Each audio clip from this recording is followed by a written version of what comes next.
ओम गणेशाय नमः। करवा चौथ का व्रत इस बार 1 नवंबर को रखा जा रहा है।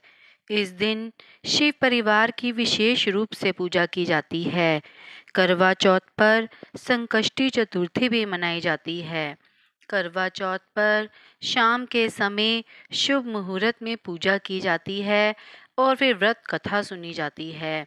करवा चौथ पूजन के समय भगवान गणेश जी की कथा सुनी जाती है और फिर करवा चौथ व्रत की कथा सुनी जाती है।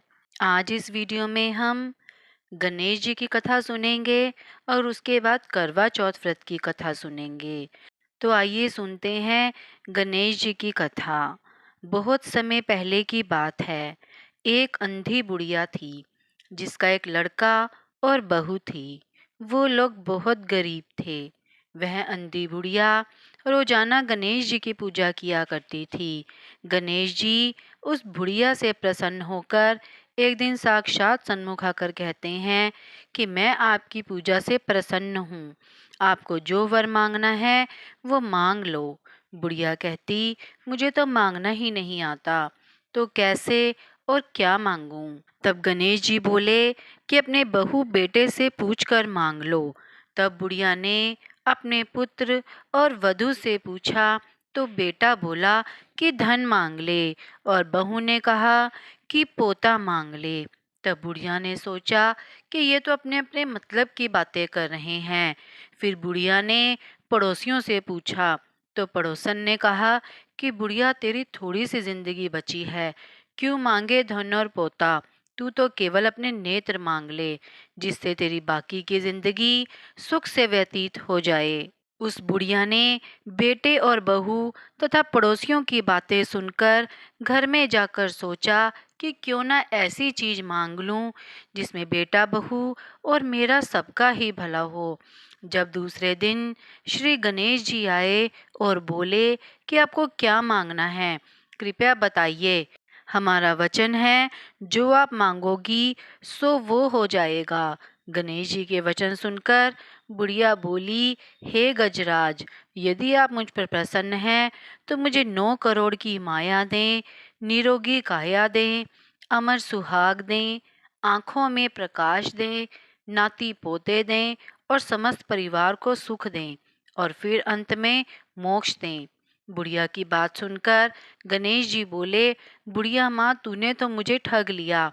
खैर, जो कुछ तूने मांग लिया वह सभी तुझे मिलेगा। यूं कहकर गणेश जी अंतर ध्यान हो गए। हे गणेश जी, जैसे बुढ़िया माँ को मांगे अनुसार आपने सब कुछ दिया, वैसे ही सबको देना। आइए अब सुनते हैं करवा चौथ व्रत की कथा। एक साहूकार था। उसके 7 बेटे और एक बेटी थी। वह सातों भाइयों की प्यारी बहन थी। उसके साथ ही बैठकर भाई खाना खाते थे। एक दिन कार्तिक की चौथ आई तो उसकी बहन ने करवा चौथ का व्रत रखा। सारे भाई भोजन करने आए और अपनी बहन से बोले, आ बहन, तू भी खाना खा ले। उनकी माँ बोली, आज यह खाना नहीं खाएगी, इसका करवा चौथ का व्रत है, जब चांद निकलेगा तभी खाना खाएगी। तो उसके भाइयों ने छल कपट से जंगल में आग लगाकर छलनी में से चांद दिखा दिया। तो वह अपनी भाभीियों से बोली, चलो भाभी, चांद निकल आया है, अर्घ दे लो। तो उसकी भाभी बोली, ये तो तेरा चांद निकला है, हमारा तो रात को निकलेगा। यह सुनकर भाइयों के कहने से उसने चांद को अर्घ दे दिया और खाने बैठ गई। पहला टुकड़ा तोड़ा, बाल निकला। दूसरा टुकड़ा तोड़ा तो छींक मारी। तीसरा टुकड़ा तोड़ा तो राजा के घर से बुलावा आ गया कि राजा का लड़का बीमार है, जल्दी भेजो। माँ ने लड़की के पहनने के लिए 3 बार संदूक खोला। तीनों बार सफ़ेद कपड़े निकले। अब उसको सफ़ेद कपड़े पहनाकर ही ससुराल भेज दिया और माँ ने लड़की के पल्ले में एक सोने का सिक्का बांध दिया और बोली, रास्ते में जो भी मिले उसके पैर पड़ती जाना, जो तुझे सुहाग की आशीष दे उसे सोने का सिक्का दे देना और पल्ले को गांठ लगा लेना। अब उसे रास्ते में जो कोई भी मिला उसने सबके पैर छुए, पर किसी ने भी सुहाग की आशीष नहीं दी। अब वह ससुराल में आई तो दरवाजे पर छोटी ननद खड़ी थी। वह उसके पैर पड़ी तो ननद बोली, सीली हो, सपूती हो, 7 बेटों की माँ हो, मेरे भाई का सुख देखना। अब उसने सोने का सिक्का ननद को देकर पल्ले को गांठ बांध ली। उसके बाद वह अंदर आई। आकर देखा कि उसका पति मरा पड़ा है। अब वह उसे लेकर एक कोठरी में पड़ी रही। 1 साल तक उसकी सेवा की। उसकी सास बांदी के हाथ बची खुची रोटी भेज देती। इस प्रकार उसे अपने पति की सेवा करते करते 1 साल हो गया। करवा चौथ का व्रत आया। सारी पड़ोसनों ने नहा धोकर करवा चौथ का व्रत रखा। सबने सिर धोकर हाथों में मेहंदी लगाई, चूड़ियां पहनी। वह सब देखती रही। एक पड़ोसन बोली, तू भी करवा चौथ का व्रत कर ले। तब वह बोली, मैं कैसे करूं? तो वह बोली, चौथ माता की कृपा से सब ठीक हो जाएगा। उसके कहने से उसने भी व्रत रखा। थोड़ी देर के बाद करवे बेचने वाली आई। करवे लोरी करवे लो, भाइयों की प्यारी करवे लो, ए करवे वाली मेरे को भी करवे दे जा। वह कहने लगी, मेरी दूसरी बहन आएगी, वो तेरे लिए करवे लाएगी। दूसरी बहन आई, करवे लोरी करवे लो, भाइयों की प्यारी करवे लो, ए करवे वाली मेरे को भी करवे दे जा। तो वह बोली, मेरी तीसरी बहन आएगी, वो तेरे को करवे देगी। इस तरह 5 बहनें आकर चली गई, पर किसी ने भी करवे नहीं दिए। फिर छठी बहन आई और बोली, मेरी 7वीं बहन आएगी, वह तुझे करवे देगी, बस तू सारे रास्ते में कांटे बिखेर देना। जब वह खूब चिल्लाती हुई आएगी तो उसके पैर में कांटा चुभ जाएगा। तब तू सुई लेकर बैठ जाना और उसका पैर पकड़कर छोड़ना मत और उसके पैर का कांटा निकाल देना, तो वह तेरे को आशीर्वाद देगी। भाई जियो साईं जियो।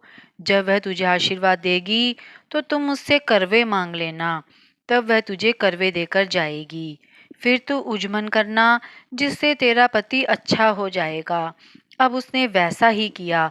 सारे रास्ते में कांटे बिछा दिए। जब 7वीं बहन करवे लेकर खूब चिल्लाती हुई आई तो उसके पैरों में कांटा चुभ गया। उसने उसका पैर पकड़कर छोड़ा नहीं और उसके कांटे निकाल दिए। तो उसने आशीर्वाद दिया। तब वह बोली, जब तूने मुझे आशीर्वाद दिया है तो करवे भी देकर जा। तो वह बोली, तूने तो मुझे ठग लिया। यह कहकर उसने उसे करवे दे दिए।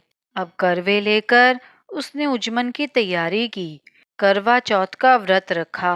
राजा का लड़का ठीक हो गया और बोला, मैं बहुत सोया। वह बोली, सोए नहीं, 12 महीने हो गए तुम्हारी सेवा करते करते। फिर उसने चौथ माता का उजमन अच्छी तरह से किया। अब उसने चौथ माता की कहानी सुनी और उजमन किया। अब वे दोनों चौपड़ खेलने लग गए। इतने में उसकी बांदी तेल की पल्ली और गुड़ की डली लेकर आ गई। दोनों को खेलते देखकर सासू से जाकर बोली, महलों में खूब रौनक है, तेरी बहू चौपड़ खेल रही है। इतना सुनकर सासू देखने को आई।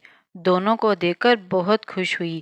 बहू ने सासू के पैर दबाए और सासू बोली, बहू सच सच बता, तूने क्या किया?